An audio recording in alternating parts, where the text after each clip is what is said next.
ये कहानी है हमारे हीरो जियांग हान की, जिससे तकदीर ने उसके माँ बाप छीन उसे दर बदर की ठोकरें खाने छोड़ दिया। मगर जियांग हान को पता था कि उसके पेरेंट्स के गायब होने के पीछे एक बहुत बड़ा राज है, तो निकल पड़ा इस मिस्ट्री को सुलझाने। कल्टीवेशन की इस बेरहम दुनिया में उसका सफर आसान नहीं होने वाला था, मगर फिर उसने अवेकन की एक रहस्यमयी एंशिएंट कोल्ड्रन जो कि पूरे गैलेक्सी को हिला कर रख दे। इसी पावर का इस्तेमाल करके जियांग हान इस दुनिया से बुराई को मिटाकर अपनी दुश्मनों का काल बनेगा। तो कहानी की शुरुआत होती है एक मिस्टीरियस आवाज के साथ, जो कि हमें बता रही थी कि प्राचीन काल में एक बहुत ही रहस्यमय बीस्ट डिवाइन कोल्ड्रन अचानक से ही हेवनली realm में अपीयर हुई। उस कोल्ड्रन में ऐसी गजब की पावर्स थी जो कि पूरे हेवंस में खलबली मचा दे। तो इस कोल्ड्रन को हासिल करने के लिए तीनों दुनियाओं में जंग छिड़ गई। ईस्टर्न हेवन एम्परर और फ्लेम गॉड गॉडेस ने ह्यूमन एम्परर के साथ मिलकर फोर्सेस ज्वाइन कर ली, और फिर ये तीनों फोर्सेस मिलकर डीमंस, डेविल और अंडरवर्ल्ड का मुकाबला करते हैं, जिसके चलते इस जंग ने बड़ा ही भयानक मोड़ ले लिया।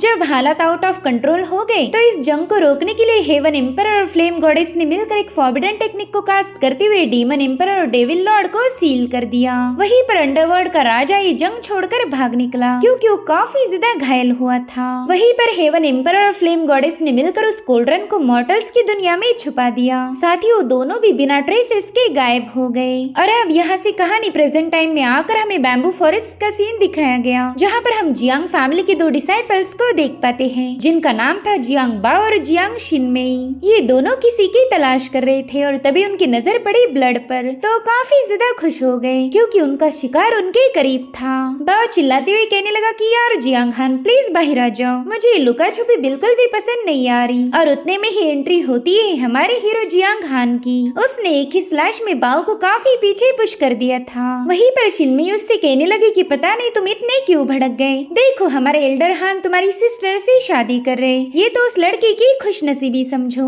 मगर तुम हो कि बेवजह इस शादी को रोकना चाह रहे, इसलिए अब हमारे पास तुम्हें रास्ते से हटाने के अलावा और कोई ऑप्शन नहीं बचा। साथ ही उसने अपना डेडली स्लैश अटैक जियांग हान पर रिलीज कर दिया, जिससे उतने ही कूल अंदाज में डॉज कर चुका था। जियांग हान कह रहा था कि मुझे खत्म कर पाओ, इतनी तुम दोनों की औकात नहीं। जो सुनते साथ ही उस बंदी को आ गया गुस्सा। वो कह रही थी कि चलो देखते हैं तुम्हारी स्किल्स तुम्हारी जुबान जैसी तेज है या तुम सिर्फ बड़ी बड़ी बातें फेंकते हो। यहाँ पर वो दोनों वन बाय वन उस पर हमले किए जा रहे थे, मगर जियांग हान उन दोनों के अटैक को डॉज करते हुए उन्हें पीछे पुश कर देता है। बाओ कह रहा था मेरे भाई तुम्हारे बाप ने कई सारे लोगों से दुश्मनी मोल ली थी, जिसके चलते तुम्हारे माँ बाप को घर छोड़कर भागना पड़ गया। अगर वो तुम दोनों बच्चों को अबैंडन नहीं करते तो शायद तुम्हारी आज ऐसी दुर्दशा नहीं होती। मुझे तो ऐसा लगता है कि तुम और तुम्हारी सिस्टर पैदा ही इसलिए हुए थे ताकि तुम्हारे माँ बाप के कर्जों को चुका पाओ। जो सुनते साथ ही हान सीधे उस पर अटैक करने चला गया, मगर बाओ ने उसके हमले को काउंटर किया और वहीं पर शिनमेई उस पर पीछे से अटैक कर देती है, जिसके चलते हान सीधा हवा में उछल गया था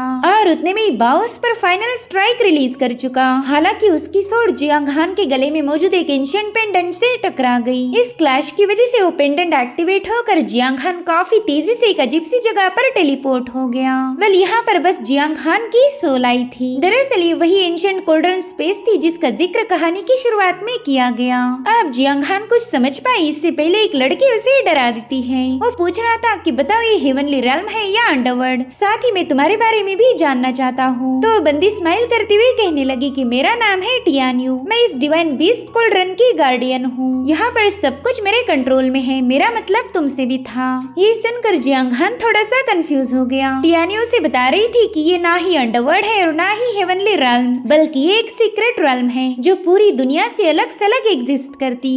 और पता है तुम यहाँ पर क्यों आए हो? क्योंकि तुम्हें मेरी जरूरत है। मगर जियांग हान उसकी बातों को इग्नोर मारते हुए तुरंत ही कल्टीवेशन करने बैठ गया, क्योंकि यहाँ पर बाहरी दुनिया से काफी ज्यादा स्ट्रॉन्ग स्पिरिचुअल एनर्जी थी। ये सब देख टियान्यू कह रही थी यार तुम तो बड़े ही अजीब हो, क्या तुम मुझे लेकर जरा भी क्यूरियस नहीं हो? जिस पर हान कहने लगा ना, तो वो उससे कहने लगी क्या तुम्हें मुझसे कोई सवाल नहीं पूछने? जिस पर हान कह रहा था ना बिल्कुल नहीं। तो उसकी सारी हरकतें देखकर टियान्यू को इरिटेट होने लगा। इसलिए वो जियांग हान को बताती है कि देखो वो बंदा तुम्हें मारने जा रहा, क्या तुम्हें मौत से डर नहीं लगता? जिस पर जियांग हान कह रहा था कि तुम्हारी बातें सुनकर ये बात साबित हो गई कि मुझे तुम्हारी नहीं बल्कि तुम्हें मेरी जरूरत है। जो सुनती ही टियान यू भी शॉक हो गई क्योंकि हान ने उसके इंटेंशन जान लिए थे। वो कहता है कि तुम यहाँ के गार्डियन हो, यानी कि तुम्हारी मुझ पर नजर थी, मगर तुम आज पहली बार मेरे सामने अपीयर्ड हुई क्योंकि तुम्हें पता था कि मैं मरने वाला हूँ। तुमने सोचा कि मैं खुद को बचाने के लिए तुम्हारे हाथ की कठपुतली बन जाऊंगा और इस तरह से मुझे बिना मस्का मारे ही तुम्हारा काम भी निकल जाएगा। टियान यू सोच रही थी कि ये बंदा तो इसके माँ बाप से भी ज्यादा स्मार्ट निकला।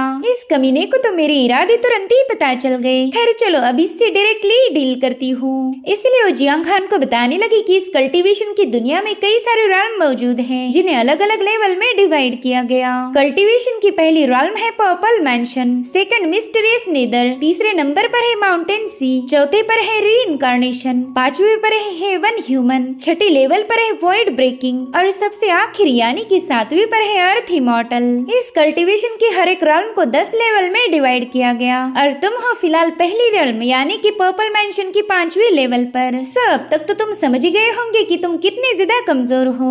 जिस पर जियांग हान कहने लगा कि वो सारी बकवास बातें छोड़कर सीधे मुद्दे पर आ जाओ। तो टियानी उसे कुछ डिमोनिक बीस्ट दिखाने लगी। वो कह रही थी कि तुम्हें बस इन सभी बीस्ट के ब्लड एसेंस का एक छोटा सा कतरा मेरे लिए कलेक्ट करना होगा। तुम समझ रहे हो ना, सिर्फ एक छोटा सा ब्लड का ड्रॉप, और उसके बदले में मैं तुम्हें इस दुनिया का सबसे स्ट्रॉन्ग कल्टीवेटर बनाने में मदद करूंगी। फिर तो तुम तीनों रॉल्म पर अपना डोमिनेंस साबित करके किसी सेलेस्टियल फेरी से शादी कर पाओगे। तो बताओ कैसा लगा मेरा ऑफर? जिस पर जियांग हान कहने लगा कि बिल्कुल ही बेकार था। अब वो हंसी जाने वाला था कि टियानियो ने उसका रास्ता रोक लिया। वो कह रही थी चलो मैं तुम्हें एडवांस के तौर पर 3 ब्लड लाइन की डिवाइन एबिलिटी दे दूंगी क्योंकि फिलहाल तुम्हारी बॉडी इतनी ही पावर को हैंडल कर सकती। जब तुम स्ट्रॉन्ग बन जाओ फिर हम दोबारा से अपनी डील के बारे में डिस्कस कर सकते। अभी आइडिया जियांग हान को भी काफी ज्यादा अच्छी लगी। वो कह रहा था हाँ ये तो इंटरेस्टिंग है। जो सुनते साथ ही उस बंदी ने वो तीनों ब्लड लाइन तुरंत ही उसकी बॉडी में ऐड कर दी। बाद में वो कह रही थी सॉरी एक बात बताना तो मैं भूल ही गई, दरअसल ये एबिलिटीज इनहेरिट करते वक्त तुम्हें काफी ज्यादा तकलीफ होने वाली है। जिस पर जियांग हान तड़पते हुए कहने लगा कि वाह तुमने तो बड़े ही जल्दी मुझे आगाह किया था। और अब उस पेन को झेलने लगा। टियानियो कह रही थी कि राजा वही बन सकता जिसमें उसकी क्राउन का वजन झेलने की हिम्मत हो। और अब थोड़ी देर में जियांग हान तुरंत ही उस कोल्ड्रन से बाहर आकर बाव की सोड को होल्ड कर लेता है। साथ ही साथ उसकी बॉडी से बहुत ही स्ट्रॉन्ग डिवाइन पावर रिलीज होने लगी थी जो देख शिनमेई के तो होश ही उड़ गए। वो अमेज होकर कह रही थी कि ये बंदा अचानक से पर्पल मैंशन की 5वीं लेवल से सीधे 7वीं पर पहुंच गया और अब वहाँ पर एक जोरदार ब्लास्ट होके ये लोग नीचे आ जाते हैं। बाव कह रहा था कि अब पता चला तुम्हारे बाप जियांग हेंजू ने तुम्हारे लिए काफी अच्छी डिवाइन एबिलिटीज छोड़ के रखी है। और तभी जियांग हान का रवैया ही बदल गया। उसकी आंखों से बहुत ही स्ट्रॉन्ग एनर्जी रिलीज होने लगी। वो कहता है कि आज के बाद मैं शिकारी हूँ और तुम लोग बनोगे मेरा शिकार। जो सुनते साथ ही बाव ने बड़ी ही तेजी से उस पर स्लैश अटैक करने की कोशिश की मगर जियांग हान गायब होकर सीधे उसके पीछे आ जाता है। हान ने बड़े ही कूल अंदाज में अपनी सोड उसके आर पार घुसा दी थी। वो कह रहा था भागती क्यों नहीं यार तुम लोग, क्या तुम्हें अपनी जिंदगी से जरा भी प्यार नहीं है? खैर रहने दो, तुम यहाँ से कहीं और जा भी नहीं पाओगे क्योंकि मेरी ये शैडो शिफ्ट मूव तुम्हें पकड़ लेगी। जिसके बाद वो बाव को ब्रूटली खत्म कर चुका। जो देख शिनमेई भी घबरा जाती है। उसने जियान हान पर अटैक करने की कोशिश तो बहुत की मगर वो शैडो शिफ्टिंग का यूज करके यहाँ से वहाँ गायब होने लगा। साथ ही साथ वो शिनमेई को काफी ज्यादा डरा रहा था और फिर उसने शिनमेई पर वार करके उसे नीचे गिरा दिया। जो देख शिनमेई तुरंत ही उससे रहम की भीख मांगने लगी। वो कहती कि प्लीज मुझे मत मारो, मैं आइंदा से कभी किसी को बुली नहीं करूंगी। मगर जियांग हान अपने ब्लेड को साफ करते हुए उसकी तरफ आगे बढ़ने लगा। वो कह रहा था कि 5 साल पहले मेरी मदर ने तुम्हें एलिक्सर पिल दी थी जिसके दम पर ही बाव और तुम बीस्ट टाइड में सरवाइव कर पाए, वरना तो तुम दोनों कब के ही मारे जाते। जिस पर शिनमेई कहने लगी कि मैं तुम्हारे पेरेंट्स कहाँ पर है इसके बारे में तुम्हें बता सकती हूँ, बस तुम्हें मुझे जिंदा छोड़ना होगा। तो जियांग हान तुरंत ही उसके काफी करीब चला गया। शिनमेई कहने लगी कि उन्हें जियांग शाओटियान ने कहीं पर भेजा हुआ था और उतने में वो बंदी जियांग हान पर अटैक करने की नाकाम कोशिश करती है। हालांकि जियांग हान बड़ी ही तेजी से उसके पीछे जाकर उसकी गर्दन अपनी ब्लेड से काट चुका। उसने इन दोनों को बड़े ही डैशिंग अंदाज में मार दिया था। वो कहता है कि बजर्ग स्टेट पर जाते ही मैं पागलों जैसी हरकतें कर रहा हूँ और अब मेरा सिर दर्द से फटा जा रहा। गाइस, बजर्ग स्टेट यानी कि सन की बनना। जब कल्टीवेटर्स की पावर आउट ऑफ कंट्रोल हो जाए तो उसे बजर्ग स्टेट कहा जाता है। इस स्टेट में ना ही उनका खुद पर कोई कंट्रोल रहता है और ना ही उन्हें मौत से डर लगता। अब हान को फील हुआ कि कोई उस पर नजर रखे हुए है, तो उसने बड़ी ही तेजी के साथ अपनी ब्लेड उस पर्सन पर हिट कर दी। मगर वहाँ पर एक शील्ड होने की वजह से हान का अटैक उस पर्सन पर हिट नहीं हो पाता। अब यहाँ पर हम जियान नाम की बंदी को देख पाते हैं, जो कि अपने व्हाइट टाइगर बीस्ट पर सवार थी। साथ ही साथ वो नशे में पूरी तरह से टल्ली है। हान उसकी ऑरा को देखकर समझ गया कि बंदी कल्टीवेशन की सेकंड स्टेज यानी कि मिस्टीरियस नेदर रेल्म पर है। जियान उससे पूछ रही थी कि भाई क्या तुम यहाँ से बाहर जाने का रास्ता बता सकते हो, मगर हान कहने लगा कि वो जियांग शाओटियान तो मुझे मारने के लिए इतना उतावला हो गया कि उसने नेदर रेल्म के एक्सपर्ट को हायर कर लिया। जिस पर वो बंदी कह रही थी कि ना, मैं यहाँ पर किसी को मारने नहीं आई, बल्कि बस इस खूबसूरत चांद को देखकर वह इनके मजे लेने आई हूँ। साथ ही हान ने देखा कि इस बंदी से उसे कोई किलिंग इंटेंट भी महसूस नहीं हो रहा, तो तुरंत ही जियान से माफी मांगते हुए वहाँ से रवाना हो गया। हालांकि जियान उससे कह रही थी कि तुम चले जाओ, बस जाने से पहले मुझे इस माउंटेन से मेरे सेक्ट तक जाने का रास्ता बता दो। फिलहाल नशे की हालत में मुझे कुछ भी समझ नहीं आ रहा। अब हमें एक प्रिजन का सीन दिखाया जाता है, जहाँ पर हम हान की छोटी सिस्टर और जियांग फैमिली के ग्रैंड एल्डर को देख पाते हैं। वेल, इन दोनों को जियांग फैमिली के करंट फैमिली हेड शाओटियान ने कैद किया हुआ था। छोटू से लिया रोते हुए कहने लगी कि शायद हमारे पेरेंट्स को मेरी और मेरे बड़े भाई की जरा भी याद नहीं आती, इसलिए तो पिछले 5 सालों में वो वापिस ही नहीं आए। जिस पर मास्टर कहने लगे, ऐसा मत बोलो मेरी जान, वो दोनों तुमसे बहुत ज्यादा प्यार करते हैं, जरूर से वो किसी बड़ी मुसीबत में फंस गए होंगे, इसलिए वो वापिस नहीं आ पा रहे। तो लियार रोते हुए बताने लगी कि मैं उन्हें काफी ज्यादा मिस करती हूँ। उतने में ही लियार को किसी की आवाज आई। दरअसल ये है शाओटियान। वो कह रहा था कि तुम्हारे माँ बाप वापिस नहीं आने वाले। दरअसल वो क्या है ना, मरे हुए लोग कभी वापिस नहीं आ सकते। जो सुनते साथ ही लियार ने उस पर अपने छोटे से हाथों से हमले किए। उससे पूछ रही थी कि बताओ तुमने मेरे भाई के साथ क्या किया। जिस पर शाओटियान उसे कहता है, बच्ची अगर तुम अपने बाप की सारी सीक्रेट टेक्निक मेरे हवाले कर दो तो शायद मैं तुम्हारी जान बख्श दूंगा। जो सुनते ही लियार कह रही थी कि तुम्हारे पापों का घड़ा अब भर चुका है, बस मेरे पेरेंट्स वापिस आ जाए फिर देखना वो तुम्हें कैसे पनिश करेंगे। जो सुनते ही शाओटियान ने बड़ी तेजी से उस बच्ची को स्लैप कर दिया। उसे तो इस मासूम सी बच्ची पर जरा भी रहम नहीं आ रहा था। साथ ही वो ग्रैंड एल्डर से कहने लगा कि 16 साल पहले तुम ही उस जियांग हेंजू को किसी माउंटेन से उठाकर हमारी जियांग फैमिली में लेके आए थे। तुम्हारे फेवर्स की वजह से ये अनजान शख्स हमारी फैमिली का चौथा एल्डर बन गया और फिर बाद में तुम सबने मिलकर उसे हमारी फैमिली का हेड बना दिया। तुम ही उस जियांग हेंजू के सबसे ज्यादा क्लोज थे, तो बताओ फिर उसकी वो सारी सीक्रेट टेक्निक और प्रेशियस मैनुअल कहाँ पर है। जिस पर मास्टर कहने लगे कि हिंजू ने जो कुछ भी अचीव किया था वो खुद की मेहनत के दम पर। हम सब ने मिलकर उसे क्लैन का लीडर बनाया था, सिर्फ इसलिए नहीं क्योंकि उसकी कल्टीवेशन हाई थी, बल्कि वो लीडर बना उसकी क्वालिटीज के लिए। वो राइचस पाथ का फॉलोवर था। जो सुनते साथ ही शाओटियान हंसने लगा। वो कहता है कि जब हिंजू हमारी फैमिली को छोड़कर भाग निकला तब हमारी फैमिली क्योस में थी। उस वक्त मैंने ही सब कुछ हैंडल किया था। वो मैं ही हूँ जिसने जियांग फैमिली को जोड़ के रखा। इतना कहते साथ ही वो एल्डर को बुरी तरह से घायल कर रहा था। तो एल्डर उसे बताते हैं कि 5 साल पहले तुम हिंजू के सामने हार गए, तभी से तुम्हें हिंजू से नफरत हो गई। तुमने हिंजू पर तरह तरह के इल्जाम लगाए और जब वो यहाँ से चला गया तब तुमने उसके बच्चों पर जुल्म किए। इतना ही नहीं, तुमने तो हमारे पुराने क्लैन लीडर और सेकंड एल्डर को मारकर उनकी पोजीशन पर कब्जा कर लिया। मगर फिर भी तुम्हारी हिम्मत तो देखो, तुम यहाँ आकर बता रही हो कि तुमने फैमिली को संभाला है। सच बताओ तो जियांग फैमिली की बर्बादी के पीछे तुम ही वजह हो। जो सुनते हो बंदा एल्डर को काफी ज्यादा टॉर्चर करने लगा। साथ ही उनसे पूछता है कि बताओ हिंजू की डिवाइन टेक्निक और मैनुअल कहाँ पर है। जिस पर एल्डर कहने लगे कि वो बंदा हेवन से गिफ्टेड था और तुम सिर्फ उसके पाँव की धूल चाट सकते हो। जो सुनकर शाओटियान अपने एक बंदे के हाथों लियार को वहाँ से ले जाने लगा। ये सब देख एल्डर काफी ज्यादा पैनिक हो गए। उससे पूछ रहे थे कि बताओ तुम लियार को कहाँ ले जा रहे। जिस पर शाओटियान कहने लगा कि तुम अब खुश हो जाओ क्योंकि कल ही तुम्हारी लियार की शादी होने वाली है। जो सुनते साथ ही एल्डर उसके सामने रहम की भीख मांगने लगे। वो कह रहे थे कि ये तो बस एक छोटी सी बच्ची है, तुम ये सब उसके साथ नहीं कर सकते। मगर शाओटियान पर उनकी बातों का कोई असर नहीं हो रहा था। वो कह रहा था कि अरे एक बात तो मैं तुम्हें बताना ही भूल गया। दरअसल मैंने इस बच्चे के बड़े भाई का भी बंदोबस्त करवा लिया है। मेरे ख्याल से वो अब तक हेल में पहुंच चुका होगा। यहाँ पर एल्डर इतने लाचार थे कि वो चाहकर भी इन बच्चों की मदद नहीं कर सकते। अब अगले ही दिन एक बूढ़ा हॉल मास्टर लियार से शादी करने करने के लिए पहुंच गया था। शाओटियान उससे कहने लगा कि बस आज ये शादी हो जाए, फिर हम रिश्तेदार बन जाएंगे और फिर आप हमेशा मुसीबत के वक्त हमारी फैमिली की मदद करना, जिसके लिए वो हॉल मास्टर भी राजी हो गया था। अब थोड़ी देर में दुल्हन के लिबास में लियार को वहाँ पर लाया जाता है। यहाँ पर वो बूढ़ा मास्टर बिना उसका चेहरा देखे ही सुहागरात के सपने सजाने में लग गया था। वो कहता है, मेरी जान, आज के बाद तू मेरी और मैं तेरा। मगर वो अपनी दुल्हन का घूंघट हटाते ही उसके मुंह पर एक जोरदार मुक्का पड़ गया।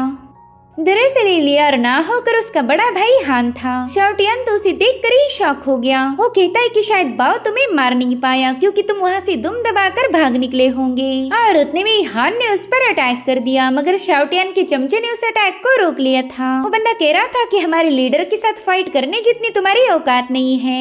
हालांकि हान उसे जोरों से जमीन पर पटक देता है। वो कह रहा था कि एक क्लैन लीडर नहीं बल्कि क्राउन पहना हुआ एक बंदर है। पता नहीं तुम लोग इसके इतने तलवे क्यों चाट रहे हो। यहाँ पर हान ने हवा में जंप लगाते हुए इस बंदे पर एक और हमला कर दिया, मगर वो हान को पीछे पुश करते हुए अपने स्पीयर को घुमाने लगा। वो कह रहा था कि शायद मैंने तुम्हें अंडर एस्टिमेट किया था, जिसके बाद वो बंदा हवा में जंप लगाते हुए वायलेंट मून टेक्निक का यूज कर हान पर एक जोरदार स्लैश अटैक रिलीज कर चुका। ये हमला इतना ज्यादा भयानक था जिसके चलते वहाँ पर एक ब्लास्ट हो गया। अब इन सभी लोगों को लग रहा था कि हान मारा गया होगा, मगर उसे छत से लटका हुआ देख के सभी लोग शॉक हो गए। शाओटियान अपने चमचों से कहने लगा कि अभी के अभी इसके टुकड़े टुकड़े कर दो। तो बंदा अटैक करने के लिए रवाना हो गया, मगर हान उस पर एक ही स्ट्राइक हिट करके उसकी बॉडी को एक्सप्लोड कर चुका था। और शाओटियान से कहने लगा कि चलो अब अगला नंबर तुम्हारा है, जिस पर शाओटियान कहता है, अरे हाँ चलो देखते हैं तुम मुझे कैसे मार पाओगे। यहाँ पर जियांग हान उस बंदे पर कई सारे हमले करने की कोशिश करता है, मगर शाओटियान यहाँ से वहाँ मूव होते हुए हान को कपड़े जैसे पटक चुका था। वो कह रहा था, बच्चे तुम्हारे पास मुझे मारने का कलेजा तो है, बस ताकत की थोड़ी सी कमी पड़ गई। उतने में हान काफी जोर जोर से हंसने लगा। वो दोबारा से बर्जर्क स्टेट में जा चुका है। वो कह रहा था कि क्या वाकई तुम्हें ऐसा लगता है, चला जा और मेरा मुकाबला कर। जिस पर शाओटियान कहने लगा कि शायद तुम डिमोनिक पाथ में एंटर कर चुके हो, अब तुम्हें खत्म करके मुझे अपने राइचसनेस का कर्तव्य पूरा करना होगा। साथ ही हॉल में मौजूद सभी लोग कह रहे थे कि ये बंदा तो पूरी तरह से बदल गया। इधर हान बड़े स्टाइल के साथ शाओटियान को अटैक करने के लिए बुला रहा था, तो शाओटियान भी अपनी रॉयल पावर को एक्टिवेट कर उस पर हमला करने की कोशिश करने लगता है, मगर हान तो यहाँ से वहाँ गायब होकर उसके अटैक को मिस करने लगा। इधर वो दूल्हे राजा यानी कि वो बूढ़ा हॉल मास्टर अपने चमचों को बता रहा था कि मिस्टर नेदर रेल्म पर जाने के बाद ही कोई भी कल्टीवेटर अपनी डिवाइन एबिलिटीज को अवेकन कर सकता है। और रही बात इस बच्चे की, तो ये सिर्फ पर्पल मैंशन के 7वें लेवल पर है, इसके पास कोई डिवाइन एबिलिटी नहीं होगी, ये तो बस एक लूजर है, बस कुछ ही देर और स्ट्रगल करके मारा जाएगा। इधर हान शाओटियान के अटैक को काउंटर कर उसे पीछे पुश कर चुका था, जो देख शाओटियान गुस्से में आकर उसके पेट में एक जोरदार पंच हिट कर देता है। हालांकि हान को तकलीफ होने के साथ साथ हंसी भी आने लगी थी, और फिर वो बंदा अचानक से ही गायब हो गया। शाओटियान तो उसे इधर उधर ढूंढ रहा था कि तभी हान उसके पीछे से आकर उसे धीरे से कहने लगा कि जिंदा बचने के लिए स्ट्रगल मैं नहीं बल्कि तुम कर रहे हो। और फिर वो अपनी ब्लेड उस बंदे के आर पार घुसा चुका। जियांग कह रहा था कि ये हमला हमारे ग्रैंड एल्डर के बिहाफ में है, जिन्हें तुमने बुरी तरह से टॉर्चर किया। तब तक शाओटियान फटाफट से उसे दूर पुश कर देता है, मगर अभी तो इस गेम की शुरुआत हुई थी। हान शाओटियान की तरफ अटैक करते हुए कहने लगा कि ये हमारे पुराने क्लान एल्डर और सेकंड एल्डर के बिहाफ में है, जिन्हें तुम्हारी जैसी घटिया बंदे के हाथों मरना पड़ा। इस बार हान ने उसका एक हाथ काट दिया था, जो देखकर तो वहाँ मुझे सभी लोग काफी ज्यादा शॉक हो गए। उन्हें लगा नहीं था कि हान इस बंदे की कुत्ते जैसी हालत करने वाला है। यहाँ पर शाओटियान गुस्से में उस पर कई सारे स्लैशेस रिलीज कर चुका था, जो देख हान कह रहा था, ओह शायद मेरी जान अभी टॉर्चर झेल नहीं पा रही। तभी शाओटियान ने अपनी ब्लैक ड्रैगन इमर्ज टेक्निक को एक्टिवेट करते हुए हान पर एक जोरदार हमला कर दिया। दरअसल शाओटियान की डिवाइन एबिलिटी होने की वजह से हान भी इस पावर के चलते पीछे की तरफ घसीटा गया। वो कह रहा था कि चलो देखते हैं तुम मेरे इस अटैक को कैसे रोक पाओगे, मगर हान ने तो अपने एक ही स्लैश में उस बंदे को नीचे पटक दिया था। जो देख शाओटियान उससे पूछता है कि आखिर तुम मेरे एबिलिटी को काउंटर कैसे कर पाए, जिस पर हान कहने लगा कि इतने साल तुमने मेरी छोटी सिस्टर को टॉर्चर किया, क्लैन मेंबर्स को अब्यूज किया, क्या तुम्हें कभी लगा था कि तुम्हें ऐसा भी दिन देखना पड़ेगा। तभी शाओटियान गुस्से में अपनी एनर्जी को रिलीज कर एक पिल को कंज्यूम कर लेता है, जिससे उसकी पावर काफी हद तक बढ़ गई थी। वो कह रहा था कि हान तुम कभी मुझे मार नहीं सकते, मगर हान पर उसकी बातों का कोई खास असर नहीं हुआ। वो कह रहा था कि बस तुम्हारी स्ट्रगल है। साथ ही साथ उसे हवा में उछाल कर उस पर एक जोरदार अटैक कर चुका। हान कह रहा था कि ये अटैक उन सभी लोगों के लिए है जिन्हें तुमने इतने सालों तक टॉर्चर किया था। यहाँ पर हम देख पाते हैं कि शाओटियान की बॉडी पर हजारों कट्स पड़ चुके हैं, जिसके चलते एक ही सेकंड में उसकी बॉडी एक्सप्लोड होते हुए लाइफ प्रोटेक्शन टैलिस्मान एक्टिवेट हो जाता है। ये टैलिस्मान काफी रेयर मटेरियल है जो हर कोई अफोर्ड नहीं कर सकता। इस टैलिस्मान की मदद से किसी भी बॉडी पार्ट को प्रोटेक्ट किया जाता था ताकि बाद में वो पर्सन दोबारा से खुद की बॉडी को रिबिल्ड कर पाए। यहाँ पर शाओटियान का सिर्फ मुंह जिंदा बचा था, तो वो अपने उसी मुंह से हॉल मास्टर से कहने लगा कि प्लीज मुझे बचा लीजिए। तभी हान कहते हैं, ना मेरे दोस्त, ऐसे काम तो नहीं चलने वाला। जिस पर शाओटियान कहने लगा, हान ये मत भूलो कि मेरा बेटा जियांग पेंग क्लाउड ड्रीम पवेलियन का डिसाइपल है। अगर तुमने मुझे मार दिया तो जरूर से तुमसे बदला लेगा। तो हान उससे कहता है कि ये फालतू धमकियां देना बंद करो, बताओ मेरे पेरेंट्स के डिसअपीयरेंस में तुम्हारा क्या रोल था। जिस पर शाओटियान जवाब देते हुए कहने लगा कि मैंने तो बस उन्हें एक पैगाम भेजने के लिए क्लाउड ड्रीम सिटी रवाना किया था। और फिर क्या इतनी इन्फॉर्मेशन हासिल होते ही हान ने उसका बचा कुचा मुंह भी एक्सप्लोड कर दिया। इधर हॉल मास्टर का एक चमचा एकदम से लड़कियों जैसे घबराते हुए कहने लगा कि प्लीज इसे मार दीजिए, मुझे तो इस बंदे से काफी ज्यादा डर लग रहा है। तो हॉल मास्टर ने तुरंत ही अपने 2 चमचों को उस पर अटैक करने के लिए भेज दिया। हालांकि तभी वहाँ पर एक हैमर आकर पटक जाता है, जिसकी एनर्जी से वो दोनों बंदे घायल हो गए थे।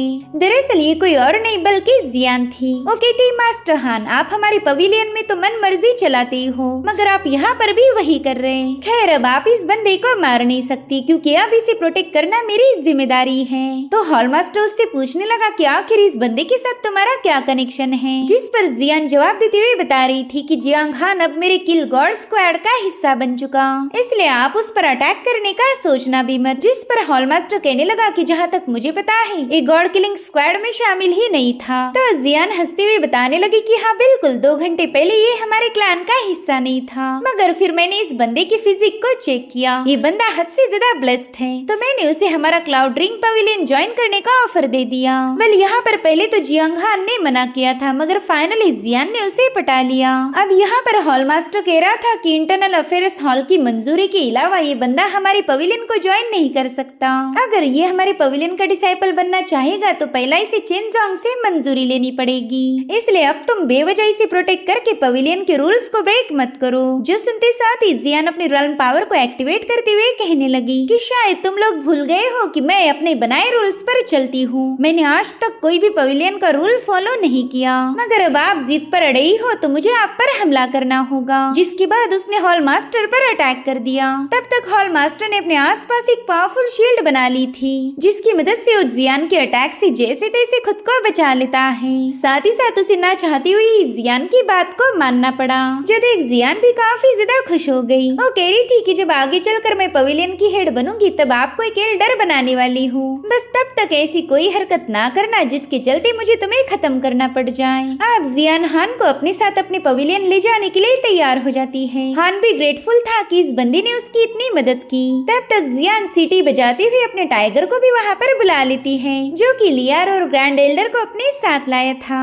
यहाँ पर लियार तो सीधे जाकर अपने भाई के गले लग गई। वो रोते हुए बता रही थी कि ग्रैंड एल्डर बुरी तरह से घायल है, मगर एल्डर हान को परेशान नहीं करना चाहते थे, इसलिए वो हान से कहने लगे कि कोई बात नहीं, ये इंजुरीज तो ठीक हो जाएगी, फिलहाल तो हमने जियांग फैमिली को रीबिल्ड करने पर ही ध्यान देना चाहिए। यहाँ पर हान उन्हें बता रहा था कि बाप को ही हमारी इस फैमिली को प्रोटेक्ट करना होगा, क्योंकि मैं लियार को लेकर मेरे पेरेंट्स को ढूंढने जा रहा हूँ। मुझे ऐसा लगता है कि वो अभी तक जिंदा होंगे। तो मास्टर उसे बताने लगे कि मुझे अच्छे से याद है, तुम्हारे पेरेंट्स ने यहाँ से जाने से पहले शाओटियान के साथ कोई सीक्रेटली बात की थी। उन्होंने कहा था कि वो किसी गोल्डन फॉक्स की तलाश में क्लाउड ड्रीम सिटी जाने वाले हैं। अब इस गोल्डन फॉक्स के बारे में इन लोगों को कोई आइडिया नहीं थी, इनफैक्ट ये नाम ही उन्होंने पहली बार सुना था, इसलिए हान को अब इस मसले की पूरी जड़ तक जाना होगा।